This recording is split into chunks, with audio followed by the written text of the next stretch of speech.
Antara rukun sholat yang kemarin kita bahas itu adalah membaca surat Al-Fatihah. Ini adalah rukun sholat yang tidak boleh ditinggalkan. Meskipun kemudian para ulama di sana berbeda pendapat, maka sebagai kaum muslimin kita harus bisa berlapang dada menghormati perbedaan pendapat yang ada. Ini berdasarkan kepada dalil la sholata liman lam yaqra bi fatihatil kitab. Tidak ada salat bagi orang yang tidak membaca surat Al-Fatihah. Sehingga surat Al-Fatihah adalah rukun salat yang tidak boleh ditinggalkan. Namun demikian pada saat salat berjamaah maka di sana kemudian ada pendapat lain.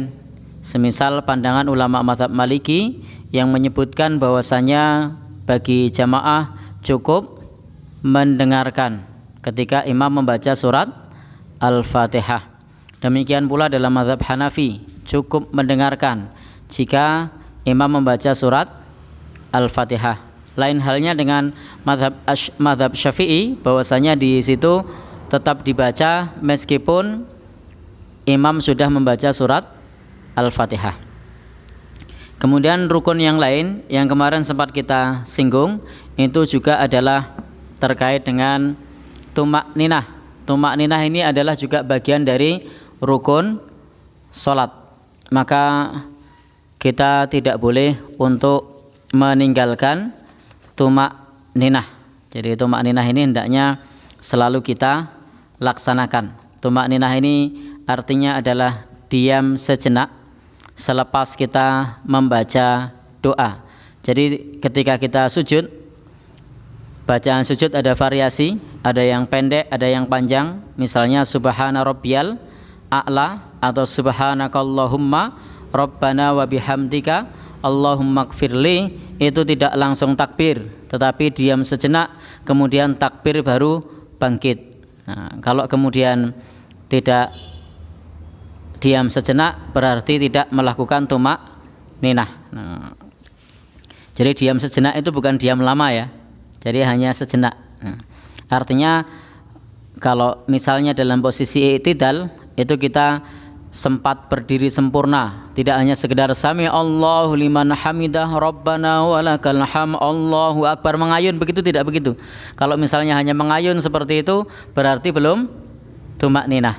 Tetapi bisa berdiri tegak kemudian baru Allahu akbar menuju ke tempat sujud. Ini adalah tumak ninah. Bahkan kalau kita bangkit dari rakaat pertama menuju ke rakaat kedua, itu ada anjuran untuk waliyaqut yasiran, untuk duduk sejenak. Jadi tidak langsung naik. Jadi tidak langsung naik tapi duduk sejenak baru kemudian naik, meskipun hanya sekedar 1 atau 2 detik. Jadi duduk sejenak baru kemudian berdiri. Nanti kalau Bapak Ibu baca di HPT, di salah satu matan HPT di situ disebutkan bahwasanya waliyaqut yasiran, hendaknya duduk sejenak. Nah, sebelum bangkit menuju ke rakaat yang kedua.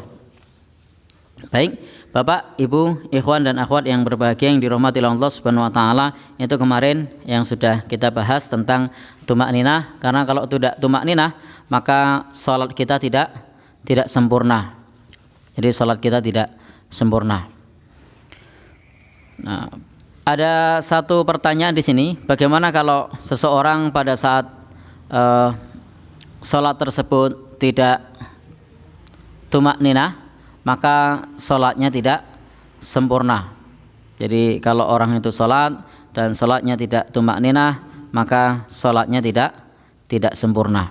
Meskipun Bapak dan Ibu yang berbahagia yang dirahmati Allah Subhanahu wa taala, hal ini sering kita jumpai di sekitar kita, tetapi itu bukan merupakan sesuatu yang dilakukan oleh orang banyak, itu bukan merupakan sesuatu yang kemudian perlu kita kerjakan, bukan. Karena ukuran kebenaran itu bukan dengan banyaknya orang yang melakukan. Jadi ukuran kebenaran itu bukan dengan banyaknya orang yang melakukan. Baik, Bapak Ibu yang berbahagia yang dirahmati Allah Subhanahu wa taala, di saat ini akan kita bahas bab bagaimana hukum meninggalkan sholat. Jadi karena kita tahu bahwa sholat ini adalah rukun Islam. Bagaimana kalau ditinggalkan? Saya jadi ingat pernyataan dari Nabi Shallallahu Alaihi Wasallam dalam hadis riwayat Imam Ahmad. Ada 3 asas Islam, kata beliau. Faman taraka wahidatan, barang siapa yang meninggalkan salah satu dari asas tersebut, fahuwa biha kafir, maka pelakunya bisa terjatuh dalam kekafiran. Nah, tetapi kita mengetahui bahwa rukun Islam itu ada 5. Tapi dalam hadis riwayat Imam Ahmad itu yang disebut sebagai pondasi Islam yang ditinggalkan pelakunya bisa kufur. Kenapa 3, tidak 5? Karena dari rukun Islam yang 5 itu 2 diantaranya bersyarat. Jadi bisa saja dia orang muslim tapi tidak melakukan yang 2. Apa itu? Haji. Jadi tidak setiap orang muslim bisa melakukan haji karena bersyarat bagi yang mampu. Apalagi kemudian yang bersyarat zakat. Zakat itu juga bersyarat. Maka kalau ada orang yang tidak zakat, itu tidak tercela. Kenapa? Karena dia dalam keadaan bukan sebagai seorang yang wajib zakat. Bisa jadi malah dia mustahik zakat, orang yang berhak menerima zakat. Demikian pula ketika ada seorang muslim yang tidak menunaikan ibadah haji, bukan berarti dia tercela, karena bisa jadi dia tidak memenuhi syarat untuk naik haji. Syaratnya apa? Az-zadu war-rahilah. Syaratnya itu harus punya bekal dan mampu melakukan perjalanan. Jadi kalau misalnya tidak punya bekal, orang duwe sangu, saya tunggu mangkat, tidak pula punya kemampuan untuk melakukan perjalanan, sakit-sakitan misalnya, maka syaratnya tidak terpenuhi. Tetapi untuk yang tiga dalam hadis Nabi tadi, alaihinna ussisal Islam, bahwasanya di sana ada asas-asas Islam. Asas Islam yang 3, barang siapa yang meninggalkan salah satunya, fahuwa biha kafir, maka pelakunya bisa terjatuh dalam kekafiran. Apa itu? Yang pertama, syahadat. Jadi kalau ada orang muslim kok tidak pernah syahadat, itu kira-kira muslim apa bukan? Bukan. Sehingga hadis Nabi benar ya, kalau orang itu meninggalkan syahadat berarti bukan muslim. Jadi ada seorang muslim tapi meninggalkan syahadat, atau malah tidak mau mengucap syahadat, maka berarti bukan muslim. Nah, yang kedua itu adalah sholat. Maka kalau ada seorang muslim yang dia meninggalkan sholat, maka hukumnya hanya salah satu dari 2. Pertama, terjatuh dalam kefasikan. Yang kedua, terjatuh dalam kekafiran. Jadi kalau meninggalkan sholat itu tidak jauh-jauh dari kefasikan atau kekafiran. Ini dari sisi hukum fikih. Sebagaimana di dalam hadis Nabi disebutkan, bainar rajul wa bainasyirki wal kufri tarkus shalah. Antara seorang itu muslim dengan syirik atau kafir itu adalah ketika dia meninggalkan sholat. Maka salah satu dalam pembahasan bab ini yang sampai terjatuh dalam kekafiran yang bagaimana? Ketika meninggalkan sholat dan menganggap sholat itu tidak penting, menganggap sholat itu tidak wajib atau menolak kewajibannya, maka terjatuh dalam kekafiran. Tetapi kalau dia tidak menolak kewajibannya, meninggalkannya itu karena malas atau karena sibuk dan seterusnya, maka itu terjatuh dalam kefasikan. Maka Bapak dan Saudara yang berbahagia yang dirahmati Allah Subhanahu wa taala, kemudian yang ketiga apa? Dalam hadis riwayat Imam Ahmad tersebut, yang ketiga adalah puasa Ramadan. Jadi puasa Ramadan. Maka barang siapa yang meninggalkan puasa Ramadan dengan menolak kewajibannya juga bisa terjatuh dalam kekafiran. Kalau meninggalkan puasa Ramadan karena safar, itu namanya rukhsah, nanti diganti pada hari yang lain. Atau meninggalkannya karena sakit, itu rukhsah, itu keringanan, bisa diganti pada hari yang lain. Atau meninggalkannya karena sudah tua, sudah sepuh, itu juga rukhsah, karena bisa diganti dengan fidyah. Tetapi kalau sehat fisiknya, dia dalam keadaan mampu untuk berpuasa, lalu dia menolak kewajibannya, maka ini bisa terjatuh dalam dosa besar, yakni kekufuran kepada Allah Subhanahu wa ta'ala. Baik, Bapak, Ibu yang berbahagia yang dirahmati oleh Allah Subhanahu wa ta'ala, di bab ini bagaimana kalau seseorang itu meninggalkan sholat, maka jawabannya fa in tabu wa aqamus shalah wa atawuz zakah fa ikhwanukum fiddin. Jadi kalau dalam ayat, kalau mereka bertaubat dan mereka mendirikan sholat dan mereka menunaikan zakat, maka mereka adalah saudara kalian di dalam agama. Tetapi kalau mereka tidak menunaikan sholat, tidak menunaikan zakat, dalam arti dia mampu ya, maka dia bukan saudara kita di dalam agama. Artinya berarti bukan seorang muslim. Jadi kalau orang itu meninggalkan sholat, orang itu meninggalkan zakat, orang itu meninggalkan yang seharusnya dia mampu, tetapi dia tidak mengerjakannya dan menganggap itu bukan perkara yang wajib, maka mereka bukanlah saudara kita di dalam agama. Ini yang disebutkan di dalam penjelasan nas Al-Quran maupun Al-Hadis yang menjelaskan kepada kita bahwasanya orang itu dianggap sebagai saudara kita di dalam agama kalau mereka menunaikan sholat dan menunaikan zakat. Sementara dalam hadis Nabi jelas sekali disebutkan bainar rajul wal kufri tarkus sholah. Batas antara orang itu muslim dan orang itu kufur itu adalah ketika seseorang itu meninggalkan sholat.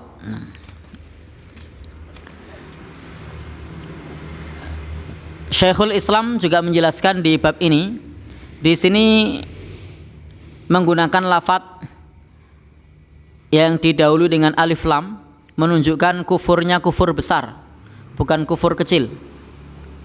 Jadi kalau orang itu meninggalkan sholat, maka ini kufurnya kufur besar, bukan kufur kecil. Artinya syara ghairal Islam atau syara ghairal muslim, dia menjadi bukan seorang muslim, syara musyrikan menjadi orang musyrik, atau kafiran atau menjadi orang kafir. Memang pembahasan yang semacam ini ketika kita membahas bab sholat yang sudah menyangkut mengenai masalah hukum meninggalkan sholat, ini kalau kita sampaikan ke orang awam, kadang kita dicap sebagai orang yang radikal. Nah, ini kok ustadz guru ngajine sidik-sidik ngomong musyrik, sidik-sidik ngomong fasik, sidik-sidik ngomong kafir. Nah, padahal hadisnya bilang begitu. Hadisnya mengatakan bahwasanya al-ahdul ladzi bainana wa bainahumus shalah. Perjanjian antara kami dengan mereka, artinya muslim dengan yang bukan, faman tarakaha faqad kafara. Maka barang siapa yang meninggalkan salat, maka sudah kafir.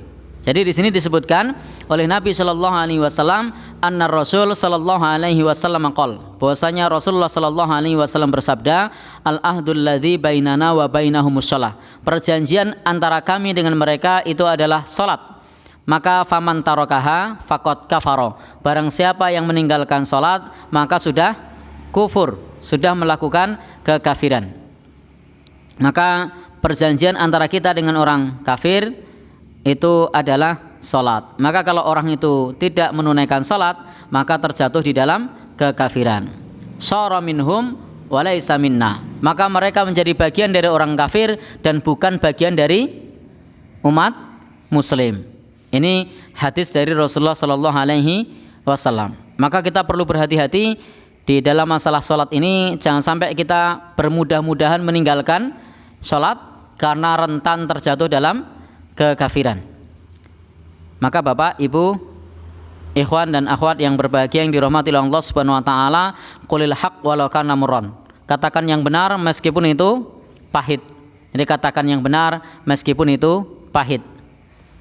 Saya jadi ingat sekitar sekian tahun yang lalu diminta untuk ngisi taklim di satu kampung, dan pada saat itu pengurus takmir minta kepada saya untuk pertemuan pertama membahas bab hukum orang yang meninggalkan sholat.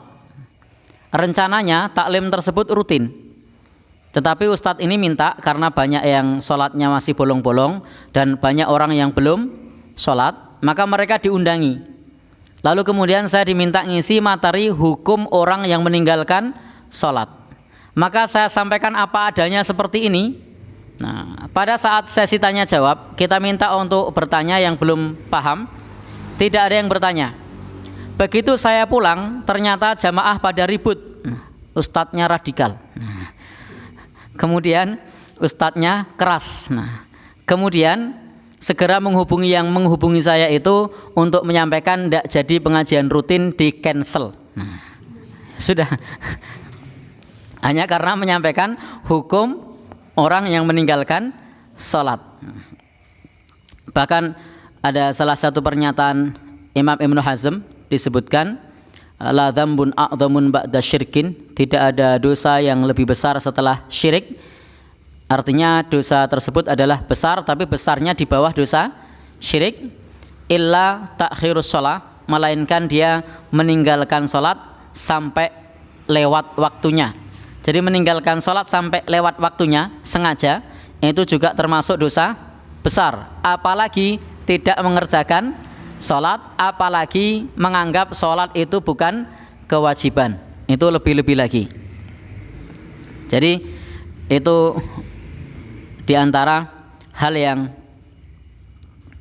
diajarkan di dalam agama Islam, pentingnya bagi kita untuk menjaga ibadah sholat yang 5 waktu. Ada ayat Al-Quran menyebutkan bahwa saudara kita di dalam agama itu adalah menunaikan sholat dan menunaikan zakat. Kemudian di dalam hadis Nabi disebutkan bahwasanya perjanjian antara kita dengan mereka itu adalah batasnya sholat. Barang siapa yang meninggalkan sholat maka terjatuh dalam kekafiran.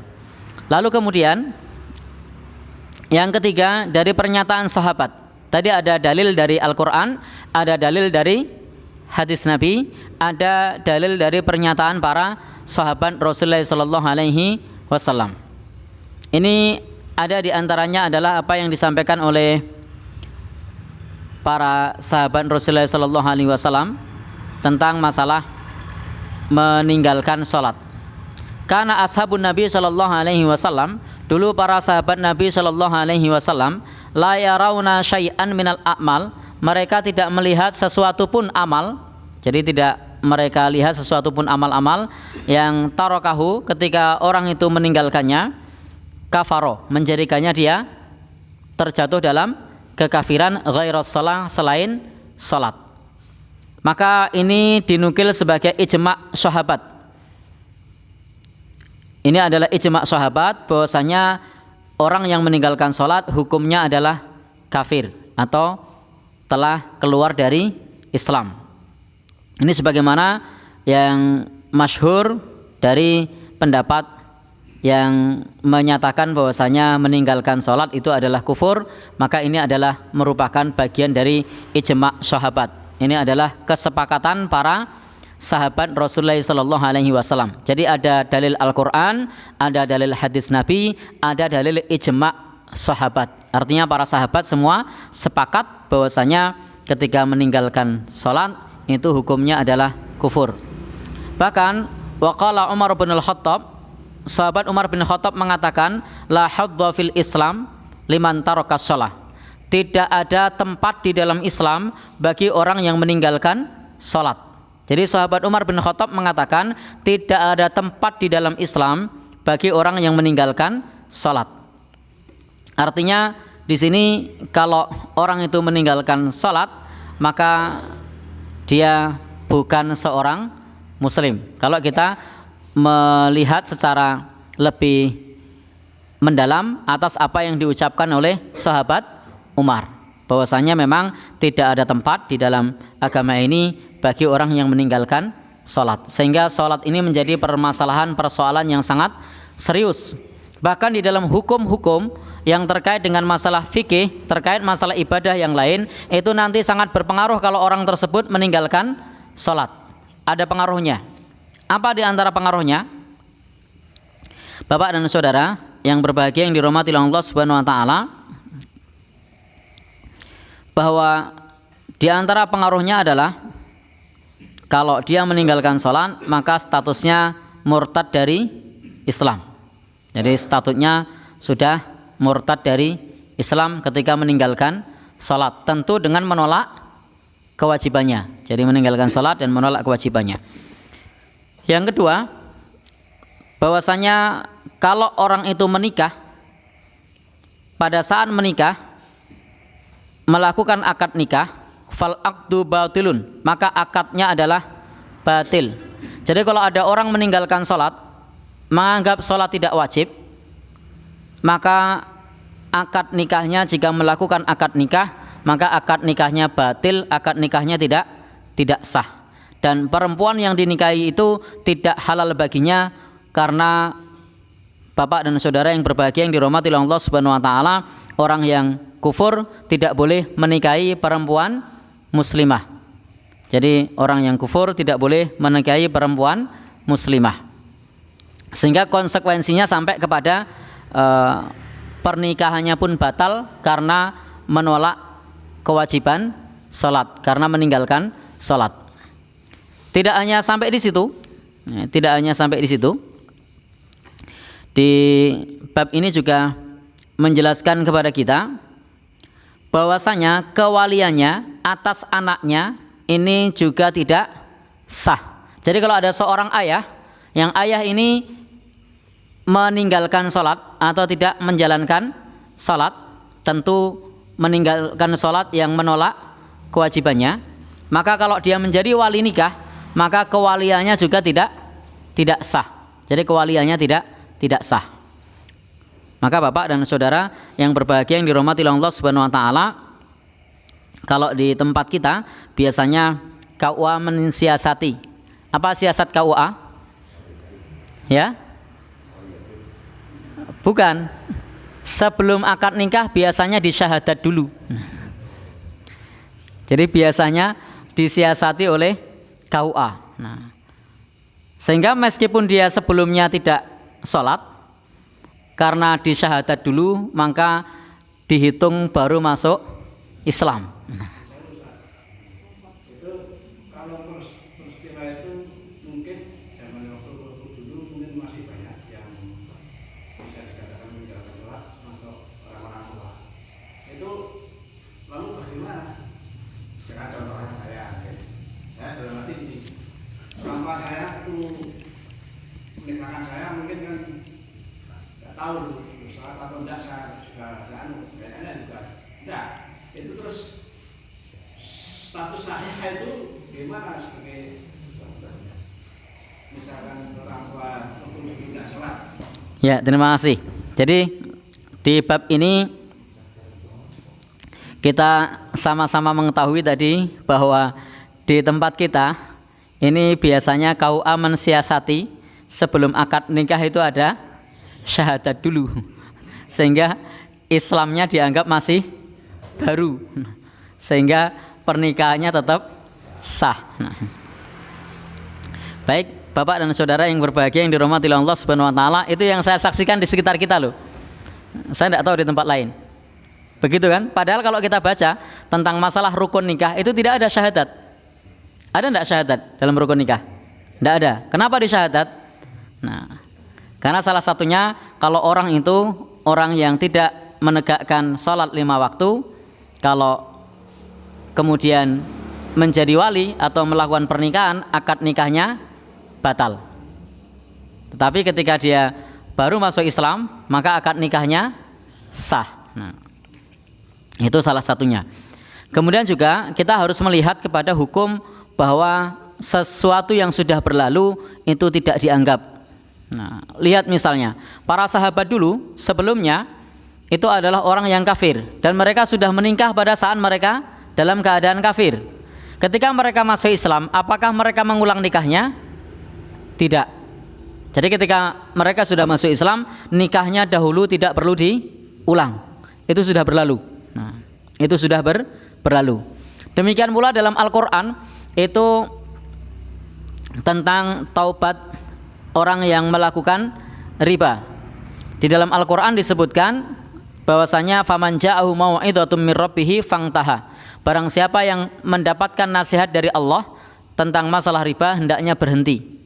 Falahu ma salaf, maka baginya apa yang telah lalu. Yang sudah berlalu ya sudah, rumahnya tidak perlu dibakar. Jadi di dalam Al-Quran disebutkan baginya yang telah lalu. Karena itu sudah berlalu. Jadi ketika datang ilmunya, maka yang sudah lalu ya sudah. Sebagaimana pula dulu ada orang yang menikah, pada saat menikah mereka belum masuk Islam. Kemudian setelah masuk Islam, maka nikahnya juga tidak perlu diulang. Bisa dipahami ya? Baik.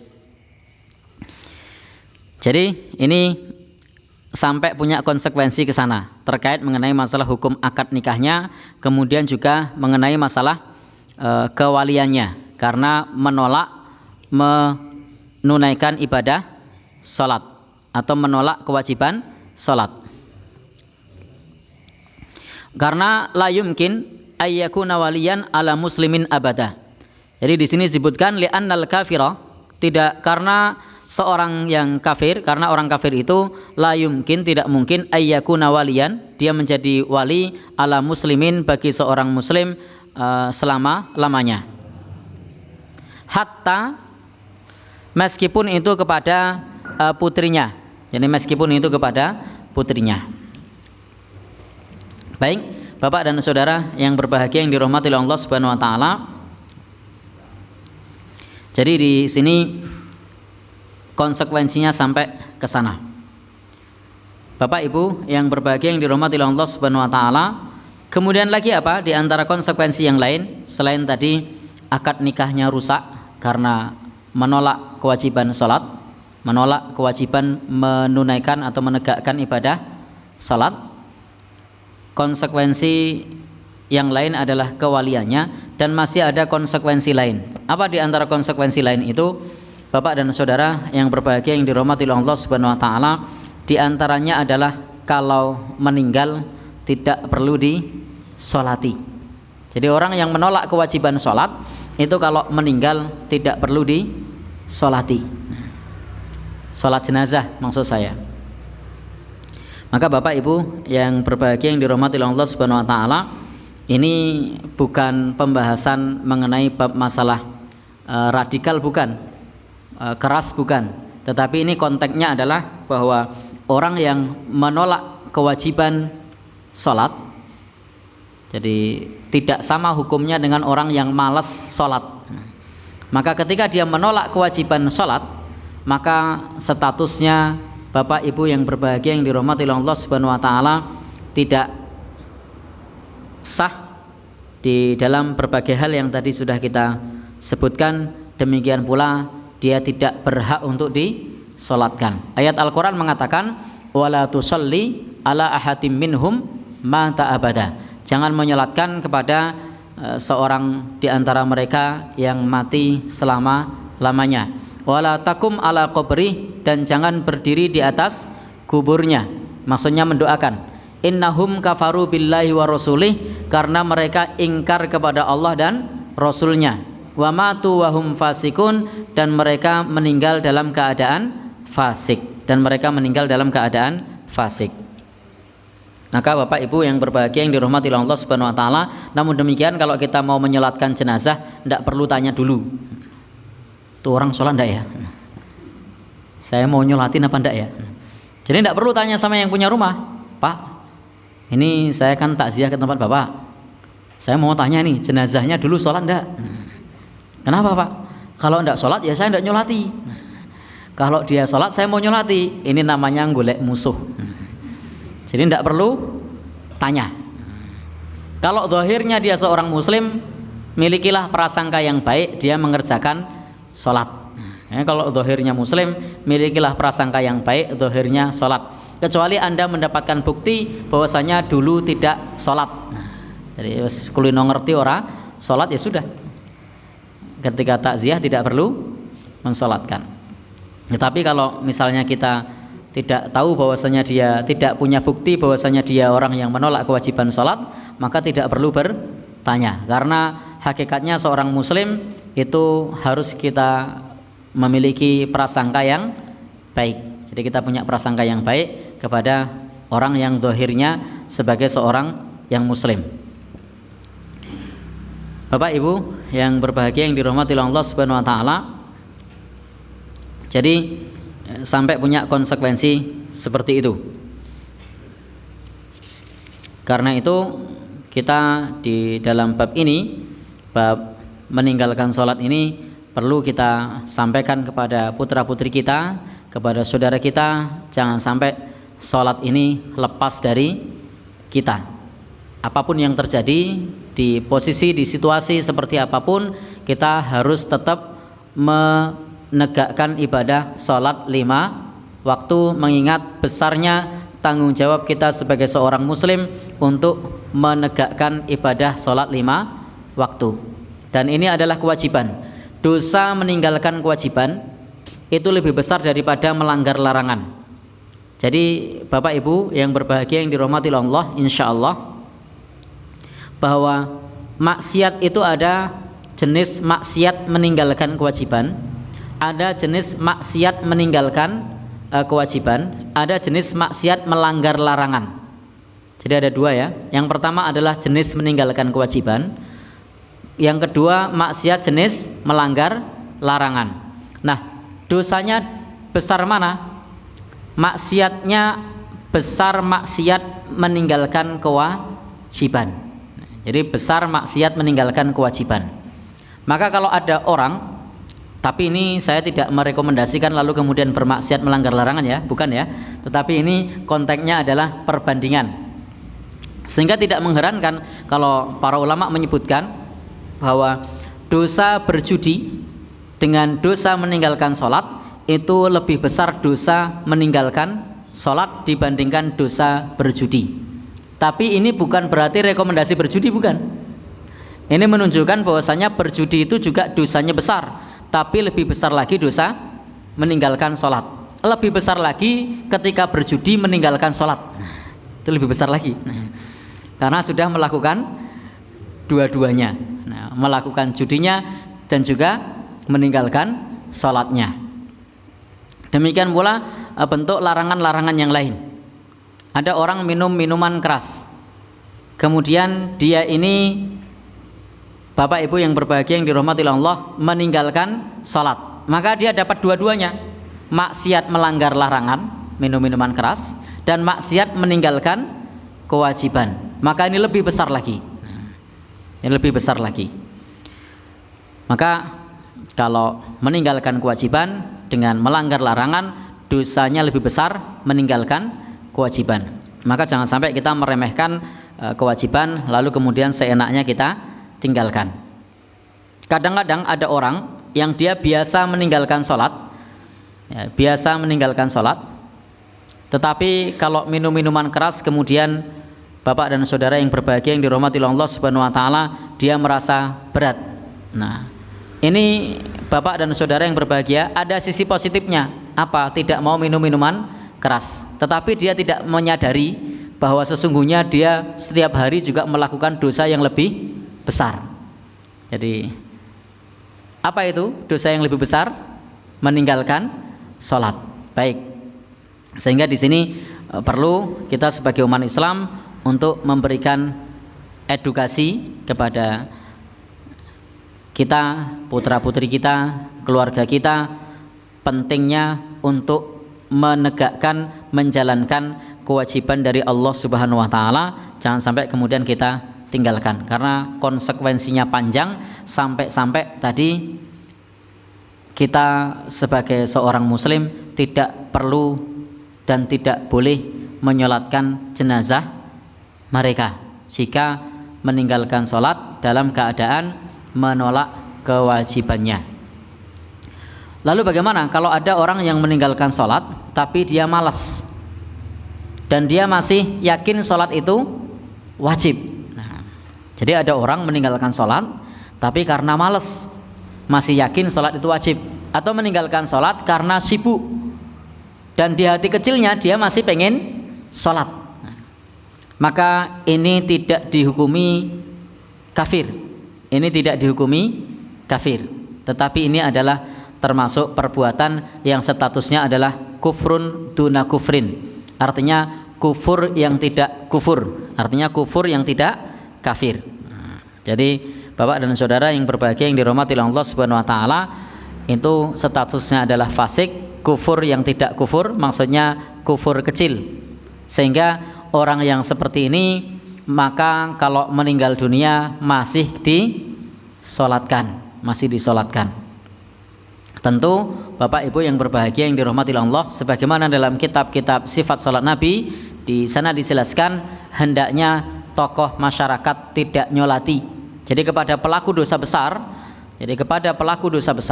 itu hendaknya tokoh masyarakat tidak nyolati. Untuk apa? Untuk efek jera bagi orang yang masih hidup. Loh, kenapa? Karena Bapak Ibu yang berbahagia, ini juga merupakan bagian dari dakwah kita. Wah, kalau saya melakukan dosa besar, tokoh masyarakat tidak mau nyolati, sehingga akan ada efek jera. Maka di zaman Nabi juga begitu. Nabi SAW kepada orang yang berhutang misalnya, beliau ketika diminta ngimami, beliau berkenan apa mboten? Tidak. Tetapi Nabi mengatakan, shallu ala sahibikum, sholatkanlah sahabatmu ini. Jadi Nabi perintahkan kepada orang-orang awam untuk nyolati orang yang masih punya hutang pada saat meninggal dunia dan tidak ada yang jamin untuk bayar hutangnya. Tetapi Nabi tidak mau nyolati. Demikian pula ketika ada koruptor di zaman Nabi. Koruptor dosa besar apa dosa kecil? Dosa besar ya. Tetapi Nabi SAW itu enggan untuk nyolati. Tetapi apa kata beliau? Shallu ala sahibikum, sholatkanlah sahabatmu ini. Jadi Nabi tetap perintahkan orang-orang awam untuk nyolati, tapi beliau tidak mau nyolati. Demikian pula salah satu yang disampaikan oleh Syekh Shalih bin Utsaimin kepada orang yang meninggal dunia, beliau menjelaskan tentang orang yang meninggal dunia dalam keadaan bunuh diri. Ketika orang yang meninggal dunia dalam keadaan bunuh diri, orang yang meninggal ini adalah orang yang statusnya sebelumnya adalah seorang muslim yang taat, tetapi kemudian meninggal bunuh diri. Kalau saya ilustrasikan, misalnya baru saja pulang dari sholat subuh, tahu-tahu dengar kabar fulan gantung, lu mau jamaah nang masjid tapi gantung. Maka bagaimana? Mereka tetap disolati, tetapi bukan oleh tokoh masyarakat, orang awam. Tetapi memang malangnya kalau di tempat kita yang biasa nyolati itu tokoh, kalau orang awam tidak nyolati. Gimana jadinya? Tambah sedikit lagi yang nyolati. Baik, ini di bab ini juga disebutkan bagaimana kalau orang tersebut meninggalkan sholat fi asna'i zawajihi, pada saat sudah menikah, lalu kemudian setelah itu meninggalkan sholat. Jadi ada orang sebelumnya sholat, lalu kemudian menikah, setelah menikah lalu kemudian meninggalkan sholat. Sudah 5 tahun pernikahan, lalu kemudian meninggalkan sholat, menolak kewajiban sholat. Maka di dalam masalah ini contohnya adalah orang yang menikahi seorang perempuan dan pada saat itu dia dalam keadaan sholat, istrinya atau suaminya dalam keadaan sholat. Wa ba'da dzalika, setelah itu kemudian meninggalkan sholat. Maka penulis kitab ini pensyarah kitab ini yaitu Syekh Shalih bin Utsaimin menyebutkan bahwasanya pensyarah kitab ini mengatakan yajibut tafriq bainahuma wujuban, wajib pisah di antara mereka berdua. Ini hukumnya adalah wajib, kata penulis kitab ini. Kenapa? Karena tidak mungkin menyatukan antara seorang yang muslim dengan orang yang kufur kepada Allah Subhanahu wa taala. Jadi karena tidak mungkin, la yumkin ayarji'a, untuk dikembalikan kepadanya, untuk rujuk kepadanya. Maka kalau sudah seperti ini, penulis kitab ini menganjurkan seperti itu. Namun demikian Bapak Ibu yang berbahagia yang dirahmati Allah Subhanahu wa taala, kalau masih bisa, jadi kalau masih bisa untuk diminta untuk rujuk, untuk diminta apa istilahnya, kembali untuk menegakkan sholat, kembali untuk bertobat, maka dimintai taubatnya. Tapi kalau sudah tidak mau tobat, jadi silahkan undang penengah atau undang ustadz setempat atau undang tokoh setempat, lalu diminta untuk bertaubat, diminta untuk menegakkan sholat. Kalau dia mengiyakan, ya berarti tobatnya diterima. Maksudnya pengakuan tobatnya diterima, tidak perlu dipisah. Tetapi kalau kemudian tokoh datang kepadanya, silahkan bertobat, kerjakan sholat, lalu dia mengatakan saya tidak mau sholat, orang penting misalnya kan, maka itu tidak ada pilihan lain kecuali dipisahkan. Tapi biasanya kalau orang kita kalau sudah dipanggil tokoh begitu mantuk-mantuk, sehingga tidak jadi pisah. Maka penting juga di dalam masalah ini untuk mencari penengah, untuk mencari orang yang disegani, untuk kemudian memberikan nasihat untuk bisa mau kembali menunaikan sholat. Pripun Pak? Ya.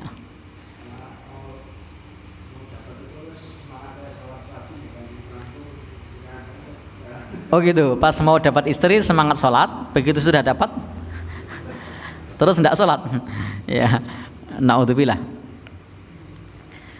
Jadi Bapak Ibu yang berbahagia yang dirahmati Allah Subhanahu wa taala, jadi kalau dia ternyata kemudian tobat, ya berarti tidak perlu dipisah. Jadi ada peringatan terlebih dahulu, tidak serta-merta kemudian pisah. Jadi diperingatkan dulu untuk kemudian rujuk kembali kepada Islam, diperingatkan dulu untuk menegakkan sholat yang 5 waktu. Tentu tidak melalui lisan istrinya, karena bisa jadi nanti malah urusannya lebih panjang. Tapi bisa mengadu kepada tokoh agama di situ, Pak Dukuh misalnya, atau Pak RT misalnya, takmir masjid misalnya, untuk disampaikan agar memberikan nasihat. Baik, kalau perempuan misalnya sampaikan kepada walinya agar dia mau kembali menegakkan sholat 5 waktu. Baik Bapak Ibu yang berbahagia yang dirahmati Allah Subhanahu wa taala. Dan di penulis kitab ini juga disebutkan wala yahillu li ahadin indahu, dan tidak halal bagi kita seorang pun ketika mengetahui ya'rifu annahu la yusalli, ketika kita mengetahui bahwasanya dia orang yang tidak sholat, lalu kemudian memandikannya atau mengkafaninya atau menyolatkannya. Maka kalau kita ketahui adalah orang yang menolak kewajiban sholat, maka tidak perlu kemudian dimandikan, tidak perlu kemudian dikafani, tidak perlu kemudian disolati, tapi tetap dikuburkan. Boleh dipakaikan jas, boleh dipakaikan sepatu, boleh dipakaikan kacamata, ya, jam tangan, ya. Tapi tidak perlu untuk dimandikan, tidak perlu untuk dikafani, tidak perlu untuk disolati. Baik, Bapak dan Saudara yang berbahagia yang dirahmati Allah Subhanahu wa taala, yang tadi ada kata-kata apa? Dipakai jas, pakai sepatu, pakai kacamata, jam tangan, tadi perkataan saya, bukan perkataan penulis kitab ini. Jadi maksud saya bagaimana? Itu adalah kebiasaan orang kafir, bukan kebiasaan orang Islam. Kalau orang Islam itu dimandikan, dikafani, disolatkan, dikuburkan. Nah kalau orang kafir itu tidak dimandikan, tidak dikafani, tidak disolatkan, tapi tetap dikuburkan. Dan mereka punya kebiasaan, biasanya dikasih apa? Sepatu, pemenai, jas, jam tangan dan lainnya. Nah, karena statusnya orang yang menolak kewajiban sholat tadi adalah kufur kepada Allah Subhanahu wa taala. Dan larangan ini tidak hanya berlaku bagi kita. Nabi Shallallahu Alaihi Wasallam pun ditegur oleh Allah Subhanahu Wa Taala, maka nalin nabiyyi walladzina amanu ayastaghfiru lil musyrikin walau kanu uli qurba. Tidak pantas bagi Nabi. Allah berfirman tidak pantas bagi Nabi. Ini firman Allah. Walladzina amanu, tidak pantas bagi Nabi dan orang yang beriman ayastaghfiru, memohonkan ampun lil musyrikin, bagi orang musyrik. Jadi tidak pantas bagi Nabi dan tidak pantas bagi orang yang beriman memohonkan ampun orang musyrik walau kanu uli qurba, meskipun mereka adalah saudara kerabat, mim ba'di ma tabayyana lahum, setelah jelas. Jadi setelah jelas tentang kondisi mereka. Bapak dan saudara yang berbahagia yang dirahmati oleh Allah Subhanahu wa taala, demikian topik pembahasan kita saat ini tentang hukum orang yang meninggalkan salat. Ingat, apa yang kita bahas saat ini adalah untuk kita ketahui dan kita amalkan salatnya, bukan untuk menghakimi orang lain. Jadi jangan sampai kemudian setelah ini kita menghakimi orang lain. Saya sangat tidak merekomendasikan untuk menghakimi orang lain. Jangan sampai nanti ketika ada orang yang tidak sholat lalu kemudian kita menghakimi orang kafir itu. Itu juga. Jadi ini kita ngaji ini untuk kita sendiri, bukan untuk menghakimi orang lain.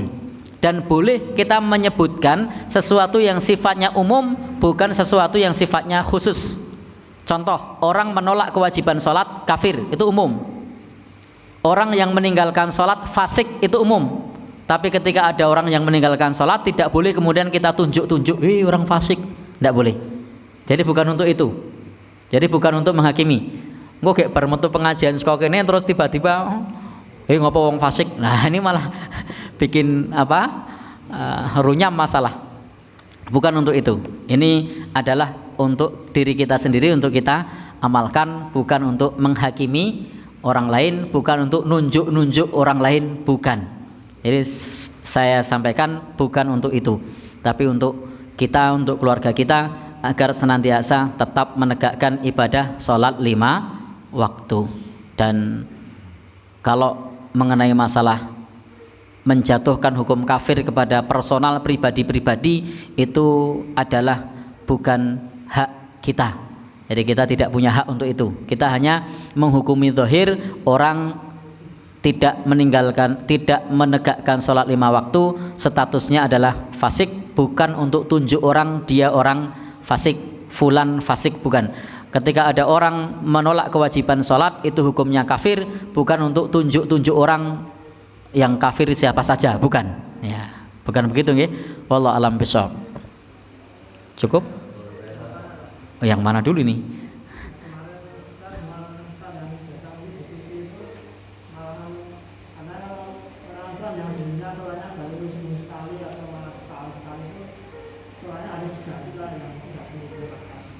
Oh ya, terima kasih. Qadha salat ya. Monggo nanti nggih. Oke, monggo nyenengan dulu. Sedekah salat. Oh nggih. Memang sedianya kemarin saya mau membahas bab itu, tetapi karena ini penting, insya Allah nanti kita pending. Ya. Jadi karena ini penting banget, saya sengaja itu kita pending. Sebenarnya bukunya juga saya bawa. Nanti kita bahas karena itu butuh pertemuan agak panjang karena dalilnya panjang. Ngoten nggih? Monggo.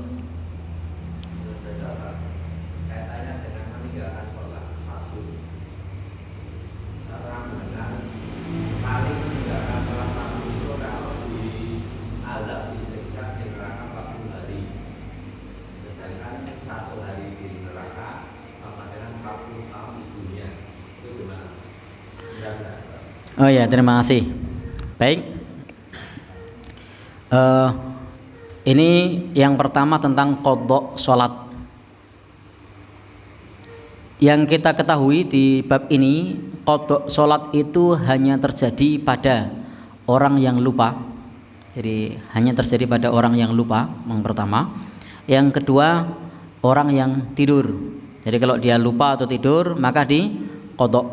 Maka disebutkan man nama anis shalah aw nasiyaha, barang siapa yang ketiduran dari salatnya atau lupa, maka salatnya adalah falamma dzakaroha, ketika ingat. Ini adalah qadha ketika lupa atau qadha ketika tidur. Itu memang ada anjurannya. Atau qadha pada saat kita menunaikan salat sunnah fajar, itu ada dalilnya. Ketika kita sudah terbiasa salat sunnah fajar lalu ketinggalan, maka diqadha selepas subuh atau diqadha pada saat waktu duha, itu ada dalilnya. Kemudian yang terkait dengan mengqadha salat bagi orang yang dia tidak salat, itu tidak ada dalilnya. Bahkan kita jumpai bagi orang yang haid, itu ada dalil yang disebutkan oleh Aisyah radhiyallahu anha, nahnu nu'maru biqada'is shaum wala nu'mar biqada'is shalah. Kami diperintahkan untuk mengqadha puasa dan kami tidak diperintahkan untuk mengqadha salat. Jadi kalau ada orang menstruasi pada saat bulan puasa, itu puasanya diganti, salatnya diganti apa enggak? Tidak. Jadi itu pernyataan yang jelas, diperintahkan untuk mengqadha puasa, mengganti puasa, tapi tidak diperintahkan untuk mengganti salat. Maka kalau salat itu sudah berlalu dan ditinggalkan secara sengaja, itu tidak ada qadha'nya. Tetapi harus bertaubat kepada Allah Subhanahu wa taala. Harus bertaubat kepada Allah Subhanahu wa taala. Maka Bapak Ibu yang berbahagia yang dirahmati Allah Subhanahu wa taala, dalam posisi dia menunaikan salat hanya seminggu sekali atau sebulan sekali atau mungkin malah setahun sekali, itu bukan berarti kemudian nanti dia mengqadha salatnya ketika sudah insaf. Misalnya insafnya umur 60 tahun, dihitung-hitung dari balik, misalnya kita hitung 10 tahun sudah balik 50 tahun, lalu mengganti mengqadha salatnya 50 tahun, tidak begitu. Tidak perlu mengqadha salatnya yang 50 tahun. Nanti kalau subuhnya saja dikali setahun itu sudah berapa? Kali 360 subuhnya. Berarti berapa? 720 rakaat, itu baru setahun. Kali 50. Itu baru subuhnya tok. Duhurnya berapa? Ya. Asarnya, maghribnya, isyaknya. Jadi tidak dituntunkan untuk seperti itu. Demikian pula kalau ada orang yang meninggal dunia dahulunya tidak sholat, itu tidak dituntunkan orang yang hidup untuk mengqadha sholat. Wah, simbah dulu umurnya 90 tahun dan selama 90 tahun tidak pernah sholat, yo anak putune dikumpulno lalu kemudian menggantikan sholatnya simbah, itu tidak ada tuntunannya. Jadi tidak dituntunkan untuk seperti itu. Maka qadha itu ada pada qadha puasa, tapi tidak ada untuk qadha sholat. Puasa pun jika dilakukan meninggalkannya karena sengaja yang sudah berlalu, maka dia wajib bertaubat. Jadi orang itu insaf, sadar umur 50 tahun, maka dia tidak perlu berpuasa selama 50 bulan. Bukan 50 bulan ya, karena baliknya dihitung misalnya 10 tahun, tidak perlu berpuasa selama 40 bulan. Kenapa? Karena dahulu meninggalkannya dengan sengaja, maka harus bertaubat. Nah, jadi yang ditinggalkan secara sengaja itu harus bertaubat kepada Allah Subhanahu wa taala. Baik, untuk terkait mengenai masalah qadha. Yang berikutnya tadi mengenai masalah meninggalkan sholat, lalu siksaannya kalau meninggalkan sholat sekian hari, sekian tahun dan seterusnya. Wallahu alam, saya tidak tahu rincian siksaan orang yang sholat seperti apa. Jadi saya tidak tahu, sehingga saya sampaikan kalau mengenai masalah lamanya di neraka, siksaannya memang betul ada nas yang menyebutkan bahwasanya bi khamsina alfasanatim mimma ta'udun, misalnya satu hari itu setara dengan 50.000 tahun perhitungan dunia. Ada pula yang menyebutkan alfasanatim mimma ta'udun, 1000 tahun perhitungan dunia. Artinya memang hari di akhirat itu lebih panjang daripada hari di dunia. Maka jangan sampai kita bercita-cita masuk neraka meskipun barang sehari. Nah, jangan sampai cita-cita kemudian masuk neraka. Apalagi punya cita-cita mau bikin acara di neraka, jangan. Nah, jadi di neraka itu sehari saja hitungannya setara dengan ribuan tahun untuk perhitungan dunia. Tapi untuk rincian tadi wallahu alam saya tidak tahu. Adapun untuk yang ketiga, memang kemarin saya menyampaikan hendak membahas itu. Tadi saya juga kepikiran, sudah saya bawa juga kitabnya.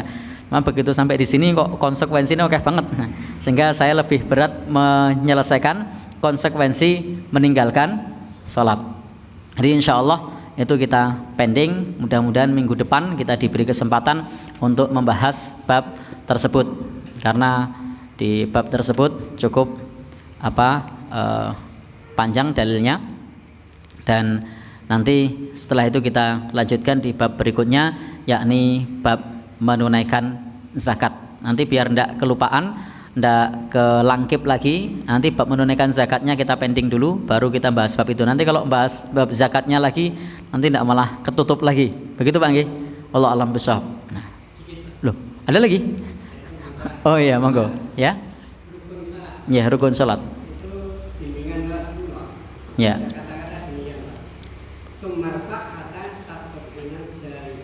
Ya, sampai sempurna dalam keadaan duduk. Jadi lalu bangkitlah sampai tatma'inna jalisan, sampai duduknya itu tumakninah. Jadi duduknya sampai anteng. Nah, tidak hanya jalisan, nanti juga sajidan hatta tatma'inna sajidan, sujudnya sampai anteng. Hatta ta'tadilla qa'iman, sampai berdirinya itu sampai tegak.